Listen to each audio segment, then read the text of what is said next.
Ми серйозно стурбовані значним неспровокованим і невиправданим нарощуванням Росією сил біля кордонів України останніми місяцями та відкидаємо неправдиві заяви РФ про нібито провокації з боку України і НАТО. Ми серйозно оцінюємо наслідки нинішньої ситуації на безпеку Альянсу. Ми завжди будемо рішуче реагувати на будь-яке погіршення нашої безпекової ситуації, у тому числі шляхом посилення нашої колективної оборони, якщо це буде необхідно. НАТО вживатиме усіх необхідних заходів задля безпеки і оборони усіх союзників НАТО. Будь-яка подальша агресія проти України буде мати масштабні наслідки і коштуватиме дорого. Ми підтримуємо право усіх країн визначати власне майбутнє і свою зовнішню політику без зовнішнього втручання. Відносини НАТО з Україною – це питання, що стосуються виключно України і 30 союзників. Также по итогам саммита лидеров Европейского Союза, лидеры ЕС предупредили Россию, что в случае полномасштабной агрессии против Украины или какой-либо агрессии против дальнейшей Украины будет нести за собой масштабные последствия для России. Давайте послушаем их цитату. Єврорада наголошує на терміновій необхідності деескалації напруги з боку Росії, що була спричинена нарощуванням нею сил біля кордонів з Україною, а також повторює свою повну підтримку суверенітету і територіальної цілісності України. Будь-яка подальша збройна агресія проти України буде мати масштабні наслідки і високу ціну, включно зі скоординованими з партнерами обмеженнями.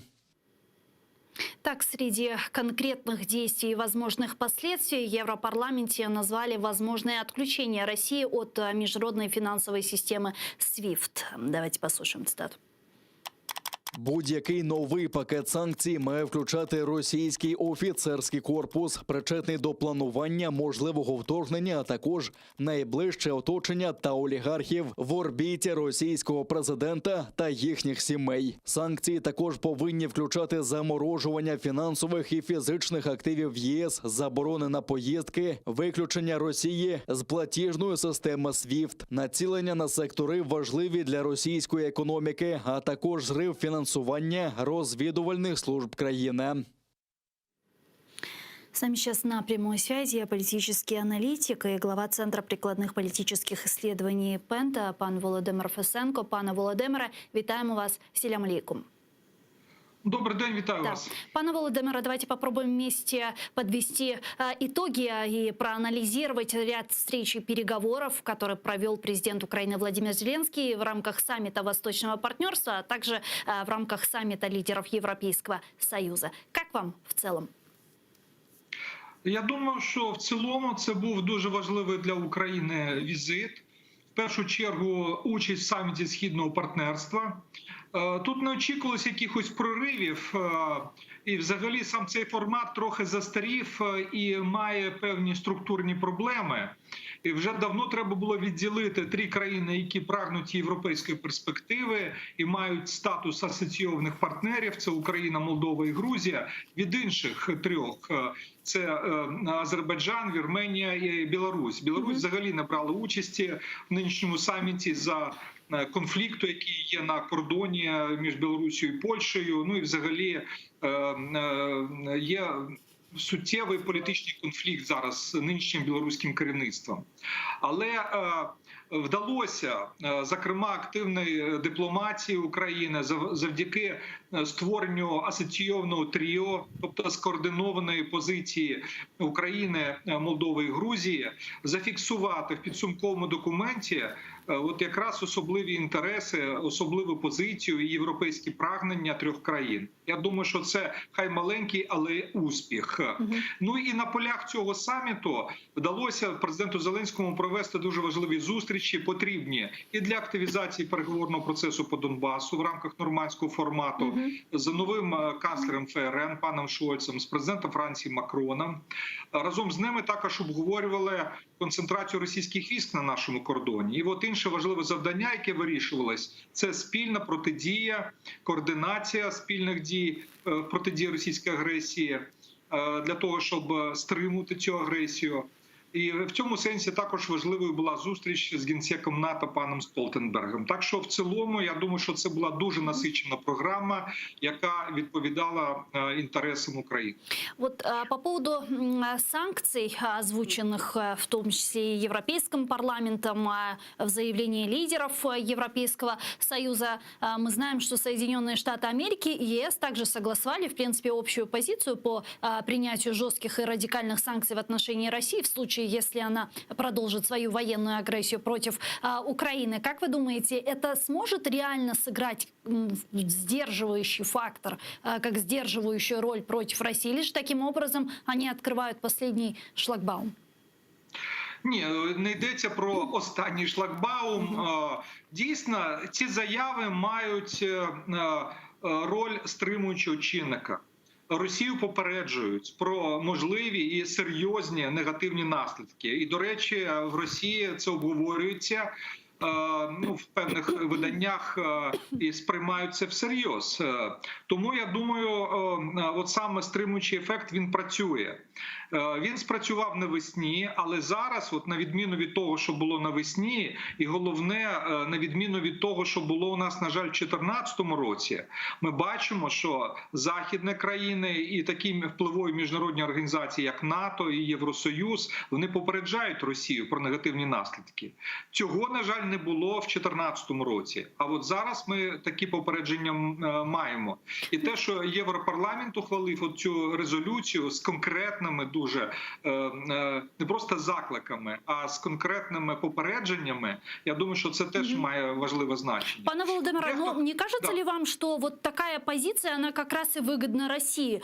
Потому что получается, что Россия стягивает свои войска к границам Украины, угрожает дальнейшей возможной военной интервенции. Европейский Союз и Соединенные Штаты Америки говорят о том, что у них в руках есть реальный инструмент и рычаг давления на Россию в виде санкций. И эти санкции будут применены в отношении России в случае, если она продолжит свою военную агрессию. Россия говорит: окей, отходим, а Крым остается оккупированным, Донбасс остается оккупированным. А эти радикальные санкции, о которых говорит Запад, не вводятся в отношении России. Так как тогда деоккупировать Крым? Как тогда деоккупировать Донбасс? Получается, этот статус-кво, в принципе, остается выгодным для России?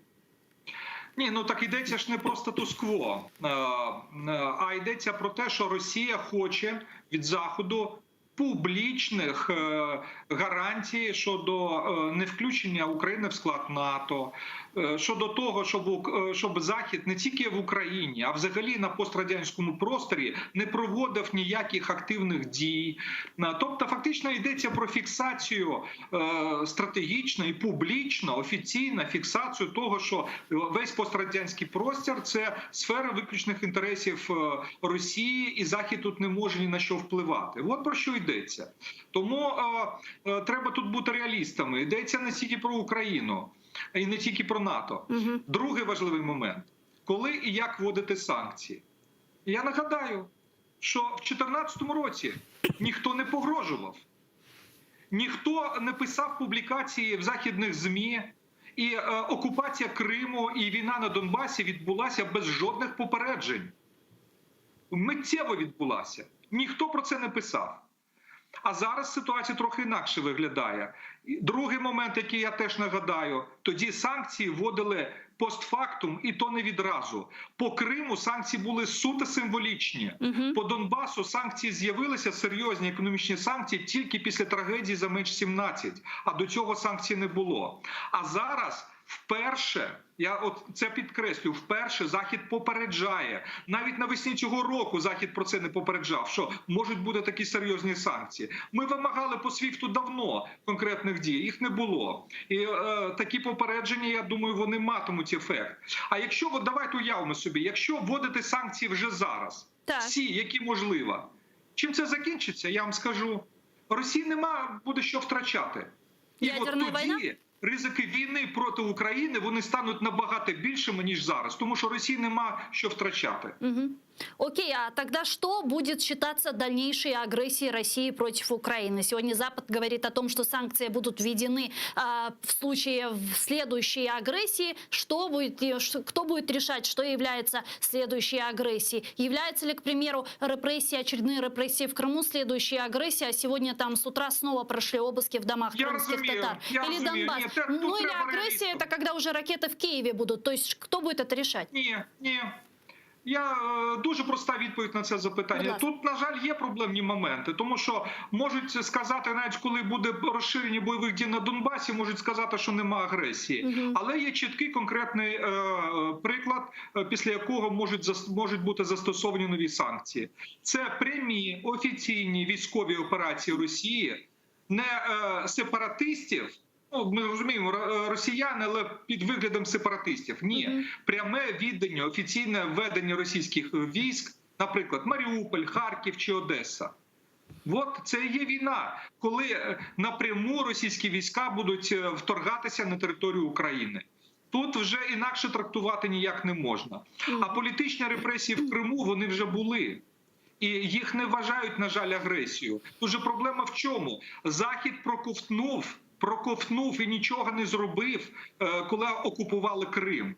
А все, що відбувається зараз, це порушення прав людини. Україна це оскаржує. Я думаю, що будуть позитивні рішення в Європейському суді з прав людини, в Міжнародному суді в Гаазі і так далі. От там треба зараз боротися.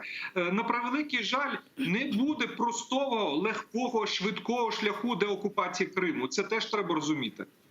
И по поводу НАТО вы упомянули те требования, тот ультиматум России, который выдвигается сейчас в вопросе предоставления якобы каких-то гарантий безопасности. Наверняка вы видели последние сообщения, там они уже опубликовали свои предложения к НАТО. Что думаете? Какую реакцию ждать? Я думаю, що офіційно, публічно Захід, зокрема і керівництво США, і керівництво НАТО, ці ультиматуми виконувати не будуть. Тому що це виглядало як ганебна капітуляція, як прямі поступки Росії. Це було повторення 38-го року, коли Захід здав Чехію, потім отримав Другу світову війну. Да. Зараз ні. Це просто було б катастрофою для Байдена після Афганістану. Тому цього не буде. Але ризики в іншому є. Ризики можуть бути в тому, що США непрямо, неофіційно може піти на перемовини з Путіним щодо якихось умов стабілізації ситуації навколо України, в стосунках з НАТО і Європейським Союзом. І вони, якщо казати про статус-кво, вони можуть зберігати статус-кво неофіційно, неформально. Тобто вони не скажуть «ні» Росії, вони не скажуть «так» Росії, що треба виконувати їх вимоги. Ні. Але вони не скажуть так і Україні в нашому прагненні стати членом НАТО. От де проблема. І, на жаль, такий сценарій існує.